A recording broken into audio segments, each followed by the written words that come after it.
Romeine 8 vers 35 tot 39 praat oor al die verskriklike goed wat oor gelowiges se lewe kan kom.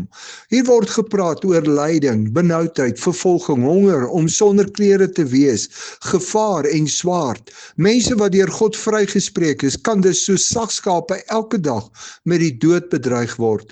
Baie mense dink dit kan nie met gelowiges gebeur nie. As God by ons is, wie kan dan teen ons wees? Daarom sukkel ons om te glo as sulke slegte goed gebeur. 'n jaar na die Romeinebrief het 'n verskriklike vervolging teen gelowiges begin.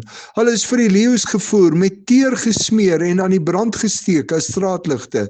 Die Here sê hier vir gelowiges dat as dit met hul gebeur, niks van hierdie dinge hul van God se liefde kan skei nie. Niks van die moeilike en slegte dinge wat gebeur, beteken dat God ophou om hulle lief te hê. God is nog altyd vir hulle.